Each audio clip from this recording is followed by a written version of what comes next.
Bismillahirrahmanirrahim. Assalamualaikum warahmatullahi wabarakatuh. Innal hamdalillah nahmaduhu wa nasta'inuhu wa nastaghfiruh wa na'udzu billahi min sururi anfusina wa min sayyiati a'malina. Man yahdihillahu fala mudilla lahu wa may yudlil fala hadiya lahu. Wa asyhadu an la ilaha illallah wahdahu la syarika lahu. Lahul mulku wa lahul hamdu wa huwa ala kulli syai'in qadir. Wa asyhadu anna Muhammadan abduhu wa rasuluhu wa habibuhu wa khaliluhu salawatu rabbi wa salamuhu alaihi wa ala alihi wa ashabihi wa man ihtada bihudahu ila yaumiddin yauma la yanfa'u malun wala banun illa man atallaha biqalbin salim. Masyarul muslimin wal muslimat jemaah yang semoga dirahmati oleh Allah Jalla Jalaluhu. Kita senantiasa bersyukur kepada Allah, mensyukuri nikmat yang diberikan oleh Allah Tabaraka wa Ta'ala dengan meningkatkan ketakwaan kepada Allah Rabbul Alamin. Karena sejatinya orang yang paling mulia di sisi Allah adalah orang-orang yang bertakwa. Bukan orang yang memiliki kedudukan, bukan orang yang memiliki harta banyak, bukan orang yang paling bagus tubuhnya dan lainnya. Karena Allah Jalla Jalaluhu mengatakan, inna akramakum indallahi atqakum. Sesungguhnya orang yang paling mulia di sisi Allah dan yang pasti akan dibantu oleh Allah Tabaraka wa Ta'ala. Ingat, Allah Jalla Jalaluhu ketika membantu seorang hamba atau ketika seorang hamba dibantu oleh Allah, maka semua urusannya akan lancar dan akan ada keberkahan di sana. Maka ketika kita ingin supaya Allah ini terus membantuin kita, supaya kebahagiaan kita dapatkan di dunia dan di akhirat, jelas caranya adalah dengan bertakwa kepada Allah Tabaraka wa Ta'ala. Maka apapun yang diberikan oleh Allah Jalla Jalaluhu, kita syukuri hal tersebut sembari terus kita memohon yang terbaik, kita berusaha, kemudian kita tingkatkan ketakwaan kepada Allah Tabaraka wa Ta'ala. Kemudian salawat beriring salam kita ucapkan kepada Nabi kita Muhammad bin Abdullah sallallahu alaihi wasallam. Allahumma salli wa sallim wa zid wa barik wa an'im ala sayyidina wa maulana Muhammad bin Abdullah sallallahu alaihi wasallam. Ya Allah, semoga selawat beriring salammu, tambahan berkah dan nikmatmu semoga tercurahkan kepada hamba kekasihmu ya Allah, kekasih kami ya Allah, junjungan kami ya Allah, Muhammad bin Abdullah sallallahu alaihi wasallam. Jemaah yang semoga dirahmati oleh Allah Tabaraka wa Ta'ala, duduk di majlis taklim, mendengarkan kalamullah, mendengarkan hadis Nabi sallallahu alaihi wasallam, kemudian mengambil faedah dari hadis-hadis yang sahih, kemudian kita amalkan. Ingat, itu adalah salah satu jalan menuju kebahagiaan dan bantuan dari Allah Tabaraka wa Ta'ala. Bahkan itu adalah salah satu jalan yang disebutkan oleh Nabi sallallahu alaihi wasallam, man salaka tariqan yaltamisu fihi ilman sahalallahu lahu bihi tariqan ilal jannah. Allah akan permudah jalan kita menuju kebahagiaan, yaitu surga Allah Tabaraka wa Ta'ala. Maka silahkan kita buat waktu kita khususkan waktu kita untuk duduk di majlis taklim, untuk mendengarkan Allah Tabaraka wa Ta'ala, mendengarkan kalamullah, mendengarkan hadis Nabi sallallahu alaihi wasallam, sehingga kita akan diberkahi oleh Allah Tabaraka wa Ta'ala. Karena sejatinya duduk di majlis taklim, jemaah yang semoga dirahmati oleh Allah Tabaraka wa Ta'ala, akan membuat kita semakin dekat dengan Allah Jalla Jalaluhu. Majlis taklim yang di dalamnya berzikir kepada Allah Tabaraka wa Ta'ala, majlis taklim yang di dalamnya mengajarkan adab-adab Nabi sallallahu alaihi wasallam, karena sejatinya itu adalah kebaikan dan itu yang diharapkan oleh Nabi sallallahu alaihi wasallam. Bahkan Nabi sallallahu alaihi wasallam mengatakan, man yuridillahu bihi khairan yufaqihu fiddin. Barang siapa di antara kalian yang diinginkan kebaikan oleh Allah Tabaraka wa Ta'ala, maka Allah akan memudahkan urusannya untuk menuntut ilmu Allah Tabaraka wa Ta'ala dan ilmu Nabi sallallahu alaihi wasallam. Jemaah yang semoga dirahmati oleh Allah Tabaraka wa Ta'ala, kita lanjutkan pelajaran dan kajian kita, masih membahas kitab yang dituliskan oleh Syekh Fuad bin Abdul Aziz As-Salhub hafizahullahu ta'ala, yaitu Kitabul Adab, kitab tentang adab. adab-adab Nabi sallallahu alaihi wasallam yang hendaknya seorang mukmin yang dia mengatakan cinta kepada Nabi sallallahu alaihi wasallam, dia beradab dengan hal tersebut. Dia memiliki adab yang bagus. Ingat kata Nabi sallallahu alaihi wasallam, orang yang paling mulia di sisi Allah tabaraka wa taala adalah ahsanukum khuluqa, atau orang yang dia paling bagus adabnya kepada Allah, yang paling bagus adabnya kepada Nabi sallallahu alaihi wasallam, yang paling bagus adabnya kepada manusia, yang paling bagus adabnya kepada makhluk-makhluk Allah tabaraka wa taala. Bahkan itu adalah amalan yang banyak memasukkan orang ke dalam surga. Bahkan ingat, kita pernah menyebutkan ada seorang atau di antara kalangan ulama kita, mereka belajar adab itu sampai 40 tahunan jemaah. 40 tahunan dia belajar adab, atau berpuluh-puluh tahun dia belajar adab. Baru kalau sudah selesai belajar adab, di samping itu dia mendalami ilmu agama. Tapi bukan berarti adab toh yang dipelajari, adab difokuskan, cuman ada ilmu agama yang terus dikerjakan. Cuman udah selesai bab adab itu, baru dia fokuskan kepada ilmu agama atau dia mendalami ilmu-ilmu agama. Karena kenapa? Orang yang dia tidak memiliki adab, kemudian dia memiliki ilmu, maka tidak ada apa-apanya di sisi Allah Jalla Jalaluhu. Begitu juga sebenarnya kebalikannya, orang yang dia tidak memiliki ilmu sama sekali, dia memiliki adab, itu juga kurang bagus. Maka yang sempurna itu adalah punya adab sekalian ilmu. Karena kalau kita punya adab, ketika kita melihat ada orang yang rendah daripada kita, tidak akan meremehkan dia. Kita tidak akan mencaci maki mereka. Kita tidak akan menyebutkan aib-aib mereka. Maka ini di antara adab Nabi sallallahu alaihi wasallam, la ta'anan wala fahasyan. Beliau tidak suka mencaci maki, beliau tidak suka menghina dan yang lainnya. Maka ketika orang adabnya sudah bagus, kemudian dia beribadah kepada Allah tabaraka wa taala, akan bagus pula ibadahnya. Nah, jemaah yang semoga dirahmati oleh Allah tabaraka wa taala, kita sudah sampai di bab yang ke-21 dari kitab adab ini. Dan itu adalah di antara adab-adab bergaul dengan wanita, yaitu seorang suami yang dia bergaul kepada istrinya, seorang perempuan yang dia bergaul dengan perempuan yang lainnya. Dan sekarang kita sudah masuki adab yang keempat, yaitu berlaku lembut dan bercanda dengan istri. Maka dianjurkan seorang suami ketika dia sudah menikah, atau seorang laki-laki ketika dia sudah menikah dengan seorang perempuan, maka hendaknya dia bersikap lemah lembut kepada istrinya. Enggak boleh dia bersikap kasar. Karena sejatinya kita adalah seorang pemimpin yang harus mengajak mereka masuk ke dalam surga Allah Jalla Jalaluhu, menjaga mereka supaya mereka tidak dimasukkan ke dalam neraka Allah Rabbul Alamin. Maka berlemah lembut. Dan kita sudah sebutkan bahwasanya Nabi sallallahu alaihi wasallam mengabarkan bahwasanya perempuan itu adalah sangat bengkok, kata Nabi SAW. Maka kalau engkau melihat dia salah, kemudian engkau akomtaha tanpa ada basa-basi, kemudian langsung ditegur, kasar taha, maka perempuan itu cepat patah. Karena dia terlalu membawa perasaan. Kencang dikit suara kita sudah langsung melemah dia jemaah, langsung bersedih dia.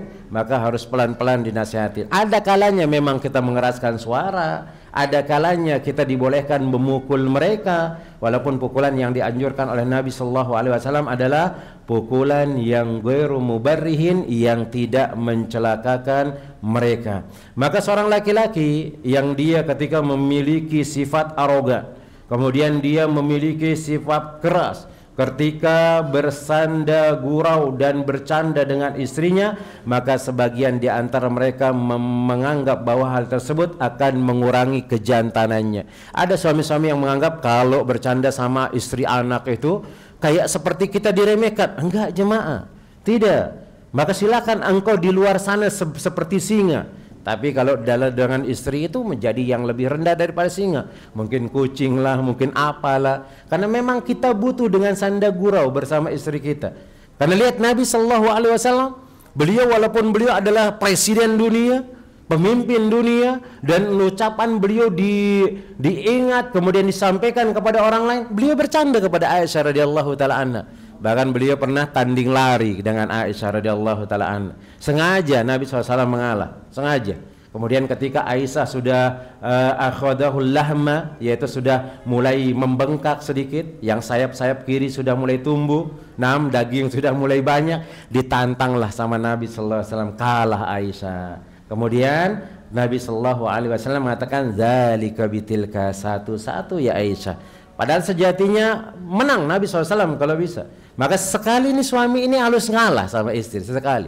Kemudian bercandalah sama istri, buat dia berbahagia bagaimana caranya, karena ternyata itu pahala jemaah. Bahkan dalam hadis yang sahih, Nabi Shallallahu Alaihi Wasallam mengatakan tentang masalah bercerita kemudian bercanda setelah isya. Kata Nabi Shallallahu Alaihi Wasallam, karihan Nabi Shallallahu Alaihi Wasallam an-naumu qabla al-isya wal hadisu ba'da. Nabi SAW membenci orang tidur sebelum sholat isya, karena dikhawatirkan nanti lolos dia sholat isya.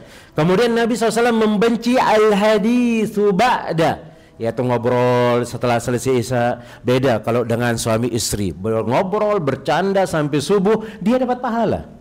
Dia dapat pahala. Beda dengan jomblo yang dia ngobrol-ngobrol entah cerita apa sama temen yang nongkrong, maka itu hukumnya adalah makruh. Bisa jadi nanti akan jadi haram dia kalau kelewatan yang dibicarakan sesuatu yang haram. Tapi kalau suami istri, dia bercanda, dia membuat pasangannya bahagia, kata Nabi Sallallahu Alaihi Wasallam, jelas itu adalah pahala yang dia akan dapatkan dari hal tersebut. Kemudian kita kembali jemaah yang semoga dirahmati oleh Allah Tabaraka wa Ta'ala. Maka anggapan seorang suami yang dia ketika bercanda dengan istrinya akan mengurangi kejantanannya, atau mungkin akan membuat wibawa dan kedudukannya di depan istri ini akan menjadi rendah, maka jelas anggapan ini adalah anggapan yang salah. Karena seandainya kalau benar, maka lihat Nabi Shallallahu Alaihi Wasallam, orang yang lebih utama daripada kita jemaah, maka beliau bersanda gurau, beliau bercanda dengan istrinya, beliau berlemah lembut, beliau juga melakukan lomba-lomba misalnya, bahkan beliau diadakan hal tersebut jemaah. Beliau bercanda dengan istri beliau. Bahkan ada hadis populer nih disebutkan tentang masalah Nabi Sallallahu Alaihi Wasallam. Di antaranya beliau mengatakan, kullu ma yalhu bihi rajulu al-muslimu batilun illa ramyahu bi kausihi wa ta'dibatu kausahu wa mula'abatahu ahlahu fa innahunna minal haqqi. Setiap apa yang dipermainkan oleh orang muslim adalah batil, kecuali melempar anak panah dan dari busur, melatih kudanya dan bercanda dengan keluarganya. Maka semuanya itu adalah benar. Maksudnya ada pahala di sana. Bercanda dengan dengan istri, dengan suami, maka itu adalah pahala yang sangat besar jemaah. Bahkan akan membuat rumah tangga itu akan menjadi harmonis. Dan jangan sampai kita ketika berkeluarga itu ya kayak orang nyimpan rahasia, kemudian nggak terbuka dengan pasangannya, nggak boleh. Karena kalau sudah terjadi hal tersebut, suka-suka nyimpan rahasia, kita pun nggak tahu nih istri kita selingkuh kah, suami kita selingkuh kah, nggak ada keterbukaan. Maka terbuka semua masalah. Memang seorang istri itu ketika dia ada masalah, ya cocok teman curhatnya itu adalah suaminya. Jangan cari suami tetangga untuk curhat. Maka enggak ada yang dapat kita dapatkan selain dari Allah Jalla Jalaluhu, kemudian kepada suami, kemudian kepada orang-orang mungkin kita ingin mencari fatwanya, maka selainnya itu tidak ada manfaat sama sekali jemaah. Karena banyak orang bercerita entah masalah keluarganya, membuat keluarganya menjadi hancur dan seterusnya. Maka rumah tangga itu jangan kaku. Rumah tangga itu jangan terlalu jemaah, seram misalnya. Serang. Di luar dia jadi tentara, di rumah dia jadi tentara juga. Maka kalau istrinya mau ngomong sama dia harus siap pak, maka nggak ada, maka rumah tangganya tidak akan menjadi rumah tangga yang harmonis. Kemudian di antara pula ketika beliau berlomba lari dengan Aisyah radhiyallahu taala anha, lihat Ummul Mukminin Aisyah radhiyallahu taala anha menceritakan bahwasanya ia pernah menyertai Nabi sallallahu alaihi wasallam dalam sebuah perjalanan. Kemudian ia berkata, lalu beliau mengajak aku berlomba lari. aku mengalahkan beliau, kata Aisyah. Namun ketika aku telah menjadi gemuk, aku berlomba dengan beliau, beliau dapat mengalahkanku. Beliau mengatakan, zalika bitilka ya Aisyah. Kemenangan ini adalah balasan kekalahanku sebelumnya. Baca Anda. Kemudian di antara pula sabda beliau kepada Aisyah radhiyallahu taala anha, sesungguhnya aku mengetahui kapan engkau ridho dan kapan engkau marah ya Aisyah. Maka Aisyah pun bertanya, di mana engkau mengetahuinya ya Rasulullah? Beliau menjawab, apabila engkau ridho kepadaku, engkau akan mengatakan tidak demi Rabb Muhammad. Dan apabila engkau sedang marah kepadaku, engkau mengatakan tidak demi Rabb Ibrahim. Dan ini juga untuk memahami antara seorang istri dengan seorang suami, maka saling pahami jemaah. Jangan terlalu egois salah satunya. Kadang-kadang seorang istri ini zaman sekarang dia mengatakan suami saya itu tidak peka Ustaz, suami saya itu dia tidak paham dengan kita. Ya bagaimana kadang-kadang kita sang suami mau peka kalau tidak dikasih tahu? Saling pahami jemaah, saling memberitahu misalnya, saling ini dan itu dan seterusnya, supaya suami ini lebih peka lagi. Karena memang ya suami itu ya fokusnya nyari nafkah, serius bawaannya. Kemudian peka-peka yang lain kadang-kadang terlalu banyak mikir kita. Maka seiring ini jangan terlalu egois, kemudian lebih mementingkan dirinya, kemudian yang lainnya. Begitu juga sang suami juga.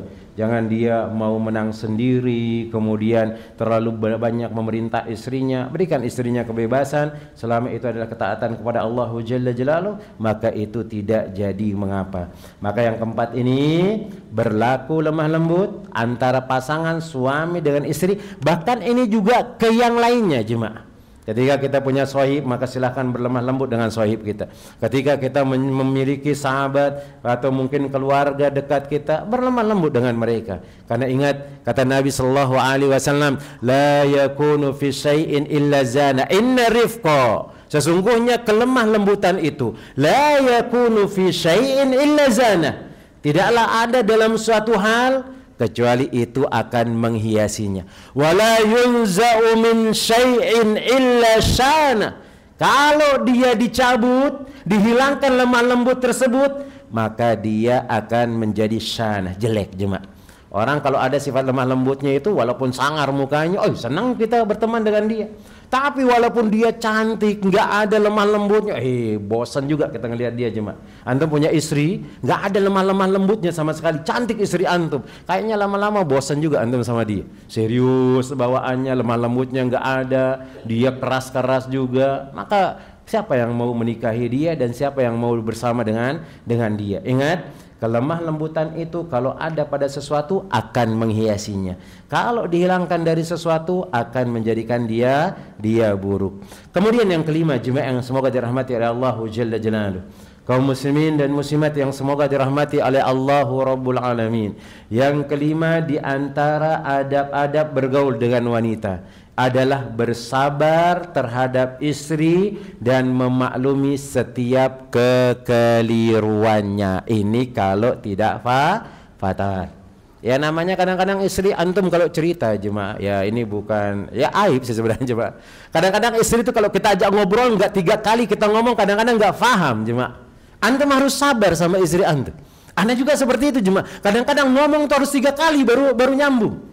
Kemudian kadang-kadang juga istri itu kalau cerita jemaah, belum selesai satu pembahasan udah ke pembahasan yang lainnya, pembahasannya akhirnya kita bingung yang kita jawab yang mana ini jemaah. Yang kita jawab yang mana? Antum harus sabar.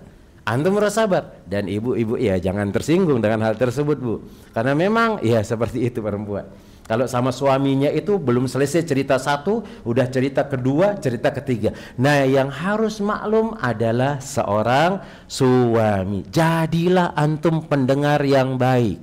Jangan istri antum baru cerita sepotong, antum sudah ngomel-ngomel. Tahu anda ceritanya sudah, nggak usah. Dia. Bahkan Nabi Shallallahu Alaihi Wasallam ketika Aisyah bercerita, ada 12 orang atau berapa orang itu berapa perempuan yang lagi menggibah suaminya. Nabi SAW tahu ceritanya. Cuman Nabi ya tetap mendengarkan cerita dari istri kita. Karena kadang-kadang memang istri itu pengen didengarkan. Antum dengar dia sampai cerita, walaupun nanti antum jawabnya cuma sepotong, oh bagus ceritanya, selesai. Nah, gak jadi masalah hal tersebut, dan kita harus maklumi mereka dan terus bersabar. Ingat, suami itu juga harus bersabar, istri juga harus bersabar dengan kelakuan suaminya pula, sehingga dengan sama-sama bersabar akan menjadikan kita orang-orang yang dipilih oleh Allah Tabaraka wa Ta'ala. Maka beliau mengatakan di sini, hal tersebut disebabkan beberapa hal, bahwa di antara tabiat seorang manusia adalah rasa cemburu, apalagi dikit-dikit cemburu. Cemburu itu boleh kaum muslimat, cuman kalau cemburunya berlebihan itu tidak dibolehkan. Sebagian besar rasa cemburu merupakan penyebab seorang istri melakukan perbuatan yang tidak disenangi oleh suami.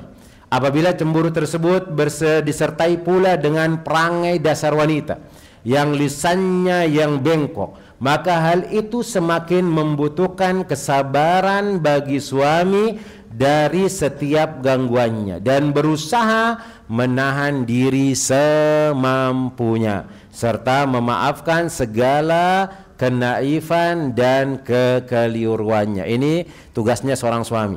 Berarti bagaimana Ustadz? Ya, seorang suami itu dituntut untuk belajar sabar, belajar dia ilmu agama supaya dia paham. Karena banyak suami-suami yang tidak sabar, main pukul tangan, dia tangannya nih ringan sekali dipukul istrinya. Bahkan ada orang yang dia ketika tidak paham dengan agama sangat mudah sekali mencaci maki istrinya. Nggak boleh jemaah.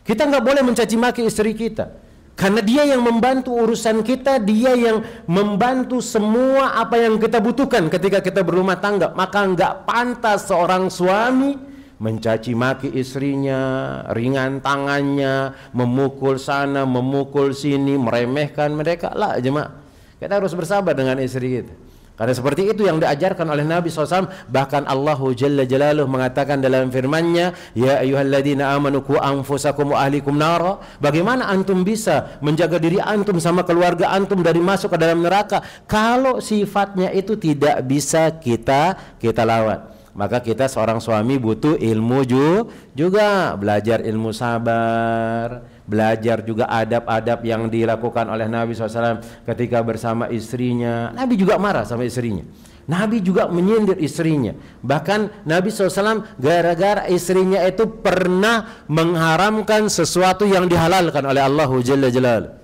Dihalalkan oleh yang dihalalkan oleh Allah Jalla Jalaluhu, diharamkan gara-gara ada madunya ini. Ayat Nabi SAW menginap di istrinya yang lain, kemudian disindir sama istri yang lainnya.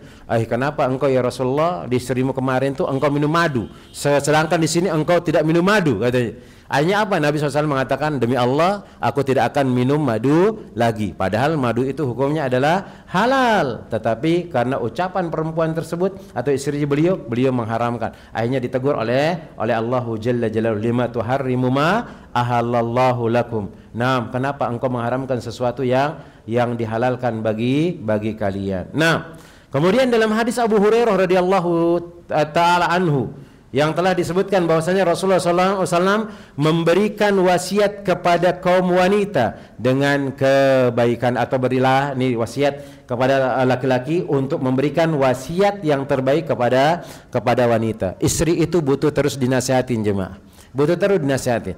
Berarti komunikasi kita harus tetaplah lancar. Lihat ada istri kita mungkin diremehkan sama orang lain, maka kasihkan dia penyemangat bahwa sama ketika ada orang yang meremehkan kita, nanti kita akan mendapatkan pahalanya dan seterusnya. Jangan sampai lemah dia, baik masalah ibadah dan yang lainnya. Maka harus sabar, karena sungguhnya kaum wanita diciptakan dari tulang rusuk, kata Nabi SAW. Dan tulang rusuk yang paling bengkok adalah bagian atasnya. Apabila hendak meluruskannya, engkau akan mematahkannya. Kalau engkau tiba-tiba ke akomtaha, tanpa ada basa-basi engkau luruskan dia, maka engkau matahkannya. Tapi kalau engkau biarkan dia, maka dia akan senantiasa bengkok. Jadi suami itu terus nasihatin istrinya. Kemudian kalau memang istri itu salah, jangan didukung. Ada suami-suami yang masya Allah istrinya salah, karena saking sayangnya sama istrinya didukung dia. Akhirnya tambah bengkok juga dia. Ada masalah dengan tetangganya, apa kata suaminya? Lawan dia, ayo lawan dia terus. Bukan malah misalnya supaya menghalangi jangan sampai terjadi permusuhan antara tetangganya, tapi ini malah mendukung. malah mendukung, ayo balas dia. Maka ini adalah tidak benar. Tidak benar. Maka seorang suami harus mendukung dalam ketaatan, dia nasihatin istrinya jangan sampai semakin bengkok, tetapi menasihatin juga jangan terlalu keras, jangan terlalu cepat-cepat misalnya. Maka ingat, wasiatkan atau berilah wasiat kepada wanita wasiat yang baik. Maknanya bahwa seorang wanita diciptakan dari tulang rusuk yang merupakan isyarat bahwa Hawa diciptakan dari tulang rusuk Nabi Adam alaihissalam, dan sabda beliau, dan tulang rusuk yang paling bengkok adalah bagian atasnya, yakni bagian yang paling bengkok pada diri wanita adalah lisannya. Ini juga harus dijaga. Lisan perempuan itu terlalu cepat untuk ngomong dia. Ini kalau dia sudah tahu masalah gibah-gibah itu nggak boleh, tapi kalau ngelihat temannya lagi asik ngegibah, ikut juga jemaah. Ikut juga. Oh iya benar katanya. Awalnya dia udah menghindari gibah tersebut. Dia tahu gibah ini akan mengurangi pahalanya, tapi karena asiknya ikut juga nimbrung. Oh iya betul itu betul. Kemarin dia juga kayak seperti itu sama Ana, padahal dia sudah nahan.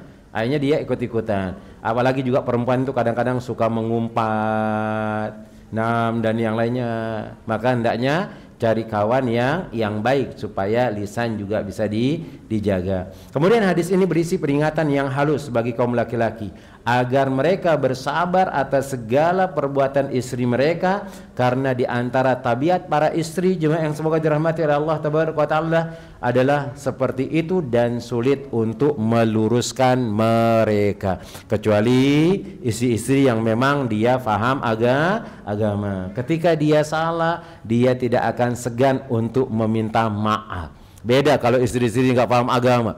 Antum lihat di konten-konten mereka itu, dia sangat merasa berat sekali minta maaf kepada suaminya. Di luar sana yang nggak paham, padahal meminta maaf kepada suami itu adalah menimbulkan keridoan dari suami jemaah. Bahkan kata Nabi Shallallahu Alaihi Wasallam, tidaklah ada seorang suami istri bertengkar, suaminya yang salah, tapi dia datang kepada suaminya, dia minta maaf, maka akan diberikan keridoan oleh Allah Jalla Jalal. Luar biasa hal tersebut jemaah. Ini wanita-wanita kita yang kaum muslimat yang dia paham agama, dia tidak akan merasa berat minta maaf kepada suaminya kalau dia salah. Bahkan walaupun dia nggak salah, ngelihat suaminya itu nggak ridho, dia nggak sadar dengan kesalahannya, dia akan datang. Abi marahkah sama Umi? Umi minta maaf. Umi minta ridhonya suami. Itu yang terbaik. Tapi nanti suami jangan tambah besar kepala juga dia. Kesempatan nyari kesalahan istrinya, kemudian mencari-cari, kemudian melakukan sesuatu yang tidak dibenarkan. Kemudian sabda Nabi Shallallahu Alaihi Wasallam, apabila engkau hendak meluruskannya, engkau akan mematahkannya, yakni apabila engkau bersikeras memperbaiki akhlaknya, engkau tidak lus-lus dia dulu, tidak pelan-pelan, maka itu akan membuat dia tambah lebih patah, bahkan mungkin engkau akan emosi dengan apa yang dia lakukan. Karena harus sabar. Akhirnya kita akan mentalaknya, kita akan memerintahkan dia pulang ke rumah orang tuanya. Maka ini yang dikhawatirkan oleh Nabi sallallahu alaihi wasallam. Laki-laki harus lebih bersabar. Bahkan sebagaimana hadis yang telah lalu yang diriwayatkan oleh Nabi sallallahu alaihi wasallam, innal mar'ata khuliqat min dil'ain. Sesungguhnya perempuan diciptakan dari tulang rusuk yang bengkok. Lan tastaqima laha ala tariqatin. Maka sungguh engkau tidak akan bisa meluruskannya dengan cara apapun, kata Nabi SAW. Fa in istamta'ta biha wa biha iwajun. Apabila engkau menyukainya, engkau tetap menyukainya, sementara pada wanita tersebut terdapat kebengkokan, kata Nabi SAW. Wa in dhahabta tuqimuha kasartaha. Dan apabila engkau hendak meluruskannya, ya ini enggak pelan-pelan engkau meluruskannya, enggak engkau urut dulu dia, kasihkan minyak dulu biar lancar, kasihkan hembody dulu biar lancar, maka engkau akan mematahkannya, akan patah dia jemaah, dan akan patah dia. Dan di antara cara engkau mematahkannya adalah wakasruha tolakuha, yaitu dengan mentalaknya. Antum kalau ngelihat istri antum, lihat istri antum jemaah, lihat istri antum tiap hari. Saking antum jengkelnya, kadang-kadang mungkin ada terbesit dalam hati antum pengen nalak dia jemaah. Wallahi pasti ada kayak seperti itu kalau antum lagi jengkel. Udah masalah kantor banyak, Anak-anak susah diatur, rewel istri antum. Kadang-kadang kayaknya pengen saya ceraikan dia. Itu terbesit dalam hati antum. Kalau antum nggak sabar, kata Nabi SAW, itu akan terucap. Tapi ini apakah jatuh talak dia? Kita katakan tidak. Cuman dia terbesit dalam hati saja, ini kayaknya pengen ditalak saja deh. Ibu-ibu itulah kadang-kadang isi hati laki-laki seperti itu, ibu-ibu. Maka itu ibu-ibu juga harus senantiasa berusaha untuk menjadi yang terbaik. Jangan sampai tambah memberikan beban kepada suami. Tapi kaum muslimat, Masya Allah, yang dia belajar ilmu agama, dia akan bersabar dengan hal tersebut. Dia bersabar, dia terus untuk menjadi orang-orang yang baik. Hati-hati, kata Nabi SAW. Perempuan itu bengkok. Dan antum lihatlah pada diri antum, sudah berapa tahun antum bersama istri antum, ada masalah. Kadang-kadang adalah terbesit ketika antum jengkel sekali, ada masalah banyak, masalah ini, masalah ekonomi numpuk, masalah keluarga numpuk, istri antum buat ulah lagi. Maka kadang-kadang akan terbesit dalam kepala antum, kayaknya diceraikan saja istri saya ini, seperti ini. Hati-hati. Kalau antum tidak bersabar, maka akan terjadilah apa yang dikhawatirkan oleh Nabi SAW. Beliau mengatakan wa kasruha talaquha, maka mematahkannya itu berarti engkau menceraikannya, harus sabar. Kemudian dari hadis Anas bin Malik radhiyallahu taala anhu akan memberikan penjelasan kepada kita dengan lebih detail betapa sabarnya Nabi SAW menghadapi sebagian istri beliau, jemaah. Rumah tangga Nabi juga seperti itu, sama seperti kita, jemaah, sama seperti kita. Ada di antara mereka yang kecemburuan mereka berlebihan sampai apa? Ada istri yang lain mengirimkan makanan kepada Nabi SAW. Pada malam dia menginap di sana, dipukul tangannya, hancur piringnya. Kalau kita kan kadang-kadang emosi, kita punya dua istri, antum sama-sama cinta sama dua istri antum itu, antum jaga dia. Tiba-tiba antum bermalam di istri yang pertama, istri kedua ngasihkan hadiah kepada antum, tapi dia acak-acak sama istri antum yang pertama. Jengkel nggak antum? Jengkel, jemaah. Ini kalau yang memiliki dua istri, kita bayangkan. Antum punya dua istri, bayangkan jemaah, bayangkan. Tapi kalau antum nggak mampu, jangan. Nah, jangan antum nikah lagi, jemaah, kalau nggak mampu. Kalau antum mampu, silahkan minta izin dulu sama istri antum, biar lebih pas. Jangan diam-diam, karena diam-diam itu tidak gentleman, jemaah. Karena kalau ada orang diam-diam berarti dia pengecut, takut sama istrinya. Walaupun memang syarat nikah lagi itu tidak perlu ada izin istri, nggak ada. Sah nggak sahnya akad itu harus ada izin istri, nggak ada sama sekali. Itu nggak ada.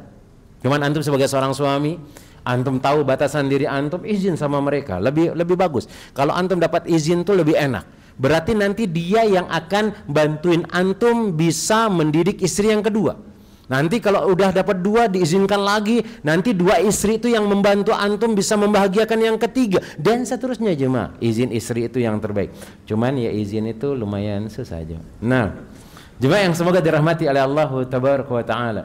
Kemudian diceritakan beliau Sallallahu Alaihi Wasallam ini ada istri beliau yang mana beliau di rumahnya kemudian memukul tangan si pelayan yang ketika membawa nampan, kemudian nampannya jatuh kemudian pecah. Lalu Nabi Sallallahu Alaihi Wasallam mengumpulkan pecahan nampan tersebut, kemudian beliau mengumpulkan makanan yang sebelumnya berada di atasnya. Beliau bersabda, ibu kalian itu cemburu, kata Nabi SAW. Nabi sabar. Tapi kalau antum kayaknya nggak sabar, jemaah. Punya dua istri, satunya ngambek-ngambekan, jengkel juga antum, jemaah. Nah, tapi Nabi SAW paham dengan hal tersebut. Kemudian beliau menahan si pelayan hingga beliau mengambil nampan istri beliau yang beliau berada di rumahnya, kemudian memberikannya kepada istri yang nampannya dipecahkan, lalu mengambil nampan yang pecah tadi untuk disimpan di rumah istri beliau yang memecahkannya. Sabar, jemaah, sabar. Kemudian yang berikutnya, jemaah yang semoga dirahmati oleh Allah tabaraka wa taala. Yang keenam di sini beliau Syekh Fuad bin Abdul Aziz, beliau mengatakan yang keenam adalah menggauli istri merupakan hak yang wajib bagi sang suami.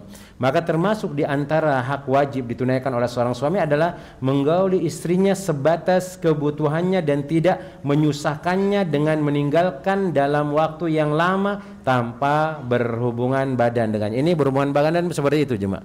Harus dengan baik kepada istri. Kemudian istri jangan malu untuk minta misalnya daripada nanti yang lainnya, dan antum juga harus paham kondisi istri antum. Nah, jangan egois. Suami ini kadang-kadang egois. Antum saling memahami. saling memahami, saling terbuka informasi dengan dia. Kemudian nggak boleh antum meninggalkannya dalam waktu yang lama tanpa berhubungan badan dengannya, kecuali kalau memang antum punya program apalah misalnya. Nah, karena ini merupakan penyebab yang paling besar yang akan mengakibatkan rusaknya kehidupan rumah tangga. Dan ada tinjauan lain yang sebagian seorang suami sering melalaikannya, yaitu kurangnya perhatian terhadap keadaan istri di saat melakukan hubungan suami istri. Ia tidak peduli apakah kebutuhan biologis istrinya telah terpenuhi dan apakah kepuasannya telah tercapai dari suami atau tidak. Demi Allah, hal seperti ini lebih berat bagi wanita daripada suami meninggalkannya dalam waktu lama tanpa berhubungan badan dengannya. Ini pun diatur jemaah. Ini pun diatur dalam syariat Allahu Jalla Jalaluhu. Kemudian disebutkan dalam Syekhul Islam Ibnu Taimiyah mengatakan, seorang laki-laki wajib berhubungan badan dengan istrinya dengan baik. Karena hal ini merupakan hak istri yang paling utama, lebih besar dari memberikan makan kepadanya. Ada yang berpendapat bahwasanya berhubungan badan dengan istri yang wajib dilakukan adalah setiap 4 bulan sekali. Kalau antum pengen sekali lama itu 4 bulan sekali cuma 4 bulan sekali. Tapi kalau antum bisa sering-sering, maka itu lebih utama untuk menghilangkan stres antum. Bahkan di bagian kedokteran itu menyebutkan sering-sering itu akan menghilangkan stres. Sering-sering itu akan menghilangkan stres, bahkan disebutkan bisa awet muda. Bahkan lihat, di antara hal yang diperintahkan oleh Nabi SAW, ketika seorang suami mau untuk melakukan dengan istrinya gak boleh nolak. Bagaimanapun kondisinya, mau lagi di dapur, mau lagi di mana, terserah. Maka ketika dipanggil oleh suaminya, wajib dia memberikan hal tersebut. Kemudian seperti halnya suami memberikan makan kepada istrinya disesuaikan dengan kebutuhan istrinya dan kemampuan suaminya. Inilah pendapat yang paling benar dari kedua pendapat di atas, dia sesuai dengan kondisi lah.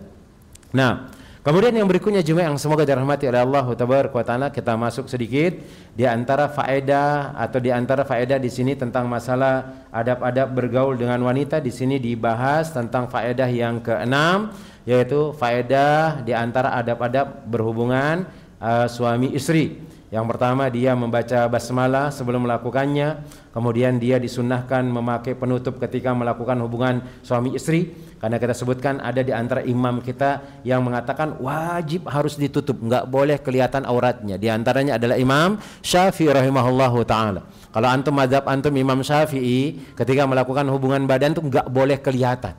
Nggak boleh kelihatan. Tapi imam yang lain mengatakan bagaimana kita bisa akan timbul syahwat kita kalau tidak melihat aurat pasangan kita. Ada yang membolehkan karena dia adalah suami istri, maka ini tidak jadi masalah. Kemudian yang berikutnya adalah disunnahkan berwudu terlebih dahulu apabila hendak mengulangi. Kalau dia sudah selesai kemudian dia ulangi. Kemudian di sini disebutkan di antara doanya jemaah ya, di antara doanya, dan ini hendaknya dianjurkan. Kenapa jemaah? Masalah-masalah seperti ini diatur oleh Allahu Jalla Jalaluhu, diatur oleh syariat Allahu Rabbul Alamin. Karena yang kita harapkan itu keberkahan jemaah.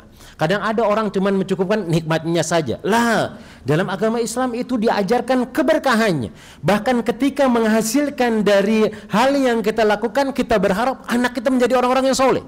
Maka lihat kata Nabi sallallahu alaihi wasallam, "Lau anna ahadakum idza arada ayati ahlahu qala bismillah, Allahumma jannibna syaitan wa jannibis syaitana ma razaqtana fa innahu in yuqaddar bainahuma waladun fi dzalika lam yadurruhu syaitanu abadan." Ini dia jemaah. Melakukan hubungan badan itu sudah biasa-biasa saja sebenarnya, kalau nggak diajari udah bisa kita jemaah. Tapi nanti hasil dari sana ada adab-adabnya, sehingga kalau antum baca doa, baca bismillah, setan itu nggak ikut nimbrung jemaah. Kemudian kalau antum memiliki keturunan dari hubungan tersebut, kata Nabi Shallallahu Alaihi Wasallam, tidak akan mendatangkan kemudorotan setan selama-lamanya kepada anak itu. Maka belajar doanya. Belajar doanya. Dan ingat, doa ini diucapkan ketika hendak melakukan hubungan suami istri, yakni sebelum memulainya. Kemudian yang berikutnya disunahkan untuk menutup. Kemudian yang berikutnya disunahkan untuk berwudu terlebih dahulu apabila hendak mengulanginya. Sebagaimana Nabi Sallallahu Alaihi Wasallam mengatakan, "Idza ata ahadukum ahlahu summa arada ay ya'uda falyatawadda." Apabila salah seorang di antara kalian mendatangi istrinya kemudian hendak mengulanginya, maka hendaknya dia berwudu. Kemudian sedikit jemaah yang semoga dirahmati oleh Allah Tabaraka wa Ta'ala. Yang ketujuh, seorang laki-laki diharamkan menyebarluaskan apa yang telah dilakukan ketika melakukan hubungan suami istri. Ini hukumnya haram ya. Jangan dibanding-bandingkan. Seorang istri juga nggak boleh seperti itu. Dia bercerita, oh tadi semalam suami saya kayak seperti ini. Oh dia ada punya kekurangan. Nggak boleh, haram hukumnya jemaah. Sang suami juga seperti itu. Sang suami juga seperti itu. Saling berbenah diri. Kalau memang ada kekurangan di istri kita, ayo cari gimana caranya supaya kekurangannya hilang. Antum beli obat kah? Ketika sang istri lihat suaminya memiliki kekurangan juga dia, ayo Ustadz dia cepat ini cepat ini. Carilah obatnya, solusinya. Nggak perlu cerita kemana-mana kepada orang lain, kepada tetangganya, kepada yang ininya. Atau mungkin dia memiliki kelebihan misalnya. Jangan sampai diceritakan ke orang lain. Khawatir nanti istri tetangga melihat ibu-ibu ini cerita, oh suami saya Masya Allah luar biasa. Didengarlah sama istri tetangga. Kebetulan istri tetangga janda juga, cuma mau nanti janda tersebut, hati-hati. Ini akan menjadi sesuatu yang akan menjadi keburukan dan tidak diinginkan jemaah. Maka tidak boleh, haram hukumnya bercerita tentang masalah aib keluarga kita kepada orang lain, kecuali kalau memang solusi datang ke dokter misalnya, atau mungkin cari gimana caranya supaya lebih bagus misalnya, maka seperti itu dibolehkan. Bahkan disebutkan oleh Abu Sa'id Al-Khudri radhiyallahu taala anhu meriwayatkan bahwasanya Nabi SAW bersabda, sesungguhnya seburuk-buruk kedudukan manusia di sisi Allah pada hari kiamat adalah seorang yang memberitahukan perihal istrinya dengan istrinya dan istrinya memberitahukan perihal suaminya, kemudian rahasia mereka tersebar. Untuk apa sih? Gak ada gunanya. Kita menceritakan aib suami kita ke orang lain, aib istri kita ke orang lain, nggak ada, udah simpan sudah. Itu adalah kebaikan. Bahkan Nabi SAW mengatakan, man kana yu'minu billahi wal yawmil akhir falyakul khairan aw liyasmut. Barang siapa yang dia beriman kepada Allah dan hari akhir, maka katakanlah kata-kata yang baik atau diam, kata Nabi SAW. Kemudian apabila penyebutan tersebut memang diperlukan, memberikan faedah, yaitu mengingatkan, mengingkari penolakannya terhadap istrinya atau aduan kelemahan suaminya dalam berhubungan dan lain-lainnya dan lain sebagainya, maka menyebutkannya tidak dimakruhkan. Ini kayak mencari solusi jemaah ya. Oh solusi, misalnya lah nih Anda minta maaf lah misalnya suami lemah misalnya, maka silakan sang istri nyari solusi gimana. Oh dia ada temannya yang pernah juga kejadian seperti itu, cari gimana cara untuk menyelesaikannya. Seperti itu. Jangan selingkuh, jangan yang lainnya. Selesaikan dulu dalam rumah tangga. Saling tolong menolong. Saling tolong menolong. Tidak boleh aneh-aneh dan seterusnya. Nah, ini yang diajarkan oleh Nabi SAW. Bahkan disebutkan juga beliau mengatakan, Nabi SAW bersabda, sesungguhnya aku melakukannya bersamanya istri. Atau kemudian beliau SAW bertanya kepada Abu Talha, apakah engkau melakukan hubungan suami istri di malam hari? Dan beliau bersabda kepada Jabir, al-kais wallahu a'lam. Ya, ini diantara catatan yang penting, larangan memperbincangkan hubungan suami istri antara laki-laki dan istrinya, antara laki-laki dan istrinya. Hukum disamakan dengan laki-laki dan wanita. Walaupun teguran tersebut tertuju pada laki-laki, akan tetapi berlaku umum juga kepada atau mencakup laki-laki dan wanita. Stop. Kalau apapun aib suami kita, jangan pernah ceritakan ke orang lain. Kemudian yang terakhir di antara adab-adab bergaul dengan wanita adalah berbuat adil kepada para istri. Ini bagi yang memiliki lebih daripada satu istri. Kemudian saling bantu jemaah, saling bantu. Ya mungkin Allah mentakdirkan kita dengan hal tersebut. Misalnya ada suami dari ibu-ibu nikah lagi. Maka kalau memang itu yang terjadi, jangan mencaci maki dia, jangan menghina dia. Bantuin suami tersebut, kaum muslimat, bantuin dia. Karena kan kita pengen masuk surga bareng-bareng nih jemaah. Jangan gara-gara tersebut harus sebagaimana ada pertanyaan ke ustadz kita, apakah boleh saya membencinya, mendoakan usahanya itu hancur, mendoakan dia supaya dia melarat dan yang lainnya, maka tidak boleh. Seorang istri yang pertama itu dia doakan suaminya yang terbaik, bantuin dia dalam ketaatan. Itulah partner dalam rumah tangga, bantuin dia sembari nasihatin dia yang terbaik. Kemudian di sini Nabi SAW memerintahkan untuk berbuat adil di antara sesama istri. Beliau bersabda, "Man kana lahu imra'atani famala ila ahadihima jaa yaumal qiyamati wasikuhu ma'ilun." Barang siapa yang memiliki istri dua, lalu dia lebih cenderung kepada salah satu di antara keduanya, maka dia akan datang pada hari kiamat dalam kondisi miring badannya. Kemudian disebutkan Allah Subhanahu wa taala meniadakan kemampuan kaum laki-laki untuk berbuat adil di antara para istri dengan firman-Nya, "Walan tastati'u an ta'dilu bainan nisa'i walau harastum fala tamilu kullal maili fatadharuha kal mu'allaqa." Dan kamu sekali-kali tidak akan dapat berbuat adil di antara istri-istrimu walaupun kamu sangat ingin berlaku demikian. Karena itu janganlah kamu terlalu cenderung kepada istri yang kamu cintai sehingga kamu biarkan yang lainnya terkatung-katung. Kemudian lantas bagaimana menyelaraskan ayat ini dengan hadis sementara kontes keduanya bertentangan? Maka jawabnya di sini, keduanya tidak saling bertentangan. Jemaah, keadilan yang ditiadakan dalam ayat ini adalah cinta. Jelas orang kalau ada dua istrinya itu pasti ada salah satu yang lebih dicintai, tapi harus dia lebih adil. Aisyah itu lebih dicintai oleh Nabi SAW daripada yang lainnya. Khadijah lebih dicintai daripada semuanya, jemaah. Sampai Aisyah itu iri kepada Khadijah, padahal Khadijah sudah meninggal dunia karena sering disebut oleh Nabi SAW. Tapi beliau adil, pembagian malamnya, pembagian harinya, pembagian uangnya, kemudian pembagian perhatiannya sama. Semuanya sama dilakukan oleh Nabi SAW. Di mana laki-laki tidak akan sanggup melakukannya. Ini kalau dia cinta. Karena tempat cinta adalah di dalam hati. Tidak ada yang mampu menguasai kecintaan di dalam hati. Demikian juga halnya dalam perkara berhubungan suami istri. Karena dalam melakukan hubungan suami istri, seorang suami akan cenderung kepada salah satu istrinya, tidak seperti kecenderungannya pada istri yang lain. Maka keadilan dalam pembagian di antara para istri adalah sesuatu yang wajib. Sedangkan hubungan suami istri tidak mesti disamaratakan. Akan tetapi jangan sampai ia menghalangi dan mendatangkan mudarat kepada istri-istri lainnya. Akan tapi hendaknya dia memberi mereka kecukupan dan memenuhi segala kebutuhannya. Intinya di sini jemaah yang semoga dirahmati oleh Allah tabaraka wa taala, maka kalau memang antum bisa adil maka silakan antum menikah. Kemudian seorang istri membantu suaminya untuk ketaatan kepada Allah tabaraka wa taala. Maka kalau memang antum nggak bisa adil kata Allah tabaraka wa taala, fawahidatan, satu saja.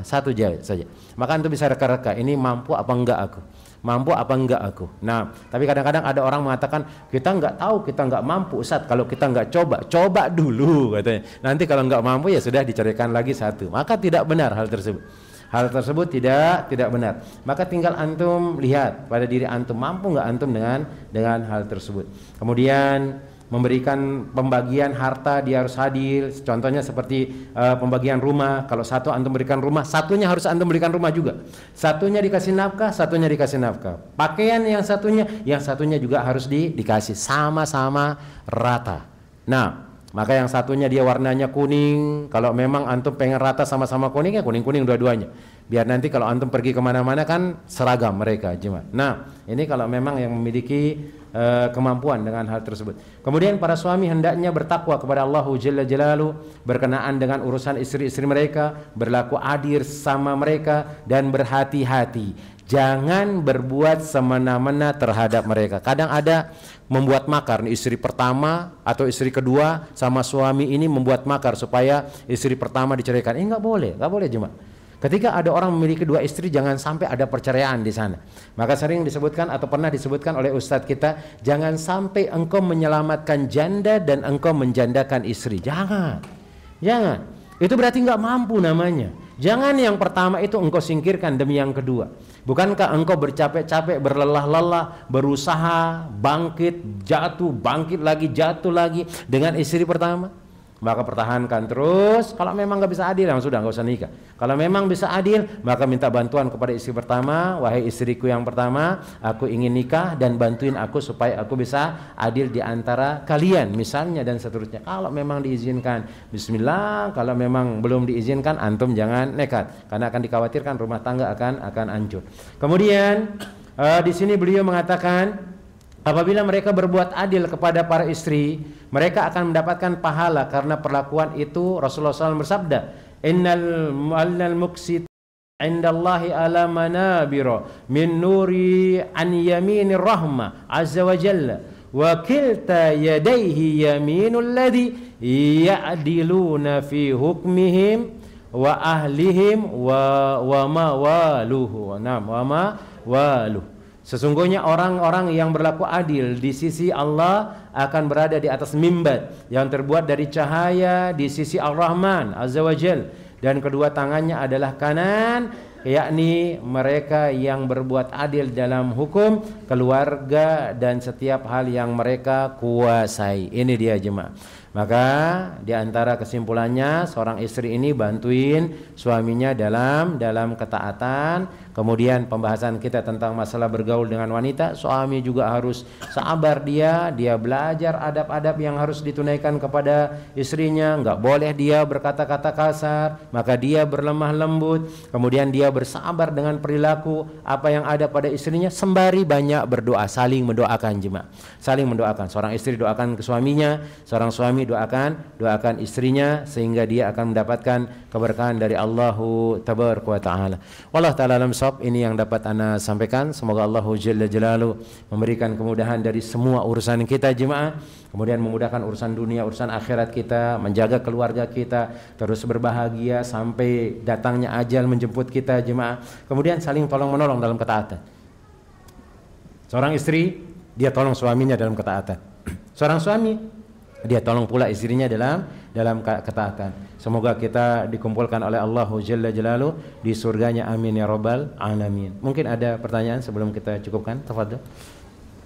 Berkaitan dengan adab-adab bergaul dengan wanita. Nah, tafadhol.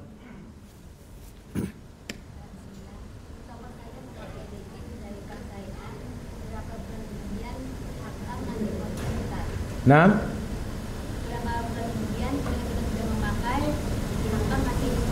nah, jemaah, antum apalah hubungan antum dengan bank? Nggak tahu lah itu. Tiba-tiba pihak bank ngasihkan antum voucher jemaah. Gimana hukumnya? Gimana hukumnya jemaah? Nah, apakah itu dibolehkan? Nah, itu tidak dibolehkan jemaah. Sebagian ada mengatakan tidak dibolehkan karena itu adalah riba. Adalah riba. Kecuali kalau memang kesepakatan dari syariah, itu sama seperti hadiah. Maka kalau memang dia bank syariah betul-betul nggak ada ribanya, sama kayak kita kerjasama sama teman kita, misalnya. Kemudian ini hadiah untuk engkau. Ana rasa itu tidak jadi masalah kalau memang tidak ada unsur-unsur riba di sana. Nah,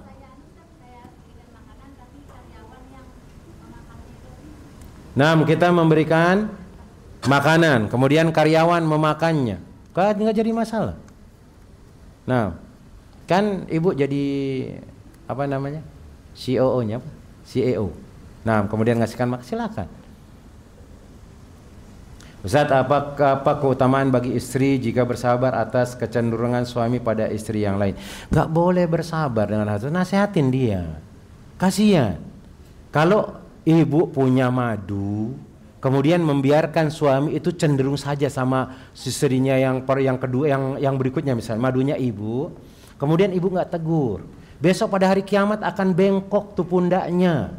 Kan kita kan jadi partnernya toh, harus nasihatin dia jemaah. Jangan dibiarkan, Ustadz dia nggak adil sama saya, tapi nggak apa-apa, sambil-sambil ibu sakit hati misalnya. Jangan, diingatkan suaminya. Itulah fungsinya partner jemaah, mengingatkan atasan, mengingatkan suami kita supaya dia adil dengan istri-istrinya. Jangan dibiarkan dia terus cenderung sama yang lain, dilebihkan, dibelikan baju, yang lain itu terus dibelikan baju, ibu enggak, istrinya yang lain enggak, cuman satu itu saja, enggak boleh. Maka suami juga harus belajar dia masalah punya istri banyak. Jangan hanya sekedar punya istri 2 Ustaz, punya istri 3 Ustaz, 4 Ustaz, tapi dia enggak paham dengan masalah adil. Hati-hati, adil itu susah jemaah. Nah, adil itu susah, bahkan orang yang kaya pun kadang-kadang susah dia adil. Satu aja dikasihkan belanja banyak, yang satu enggak. Padahal sudah disebutkan, adil ini sama rata pembagian hartanya, nafkahnya juga sama rata, enggak boleh dilebihkan yang lain. Kalau masalah cinta, iya. Mungkin dia lebih cinta kepada istri mudanya daripada enggak jadi masalah. Cuman pembagian yang lain harus adil dia. Karena memang kan susah toh. Karena mungkin yang istri muda ini kan lebih cantik dari kan sudah mulai keriput misal. Nah, udah tua lah kita gitu, nah. Udah tua. Mungkin dia lebih suka yang muda. Tapi ingatkan dia ketika dia tidak berbuat adil. Jangan diam saja. Sabar, saya sabar Ustadz. Anak-anak, ibu-ibu sabar, alhamdulillah bagus sabar. Tapi suaminya jatuh ke dalam perbuatan maksiat, maka ini tidak dibenarkan. Maka anak bilang, anak sampaikan bahwasanya kita itu jadi partner suami kita, bantuin mereka dalam ketaatan. Kalau mereka salah, tegur mereka. Kalau mereka lupa, ingatkan mereka. Itu istri yang terbaik. Suami juga harus mikir juga. Nah, jangan cari enak-enaknya aja istri dua. Istri dua itu susah jemaah. Cari nafkah satu aja sudah kesusahan kita nyari nafkah, apalagi dua jemaah. Nah, antum harus banyak-banyak mikir dulu. Tapi kalau mampu, bismillah. Nah, dan sang istri juga harus dukung kalau memang bisa. Kalau belum bisa ya sampaikan aja sama istri, sama suami, Mas, selama ana masih mampu, jangan nikah dulu ya. Itu cuman himbauan saja. Nah, kalau anda masih mampu, nanti kalau anda nggak masih mampu, nanti anda yang bantuin cari misalnya. Nah, gimana enaknya harus komunikasi sama suami itu bagus. Kemudian ingat kita katakan tadi, jangan banyak sabar saja, tapi membiarkan suaminya jatuh ke dalam perbuatan maksiat. Wallahu ta'ala alam bisawab. Nah, ada yang lain? Kalau nggak ada kita cukupkan. Nah, Allah ta'ala alam bisawab, mungkin ini yang dapat Anda sampaikan jemaah. Kemudian terus Anda sampaikan, saling doakan ya sama pasangan jemaah. Mudah-mudahan mereka terus menyayangi kita, menjaga kita, kemudian memberikan yang terbaik untuk kita jemaah. Nah, kemudian kita juga seorang suami doakan istri kita mudah-mudahan terus bisa menjaga dirinya, kemudian bisa terus melayani kita sang suami apapun yang kita inginkan, kemudian dijaga kesehatannya, dimudahkan rezekinya oleh Allah Tabaraka wa Taala, bahkan bisa dimasukkan kita bersama orang-orang yang kita cintai ke dalam surganya. Amin ya rabbal alamin. Kita cukupkan dengan doa kafaratul majlis. Subhanakallahumma wa bihamdika asyhadu an la ilaha illa anta astaghfiruka wa atubu ilaik. Summa assalamualaikum warahmatullahi wabarakatuh.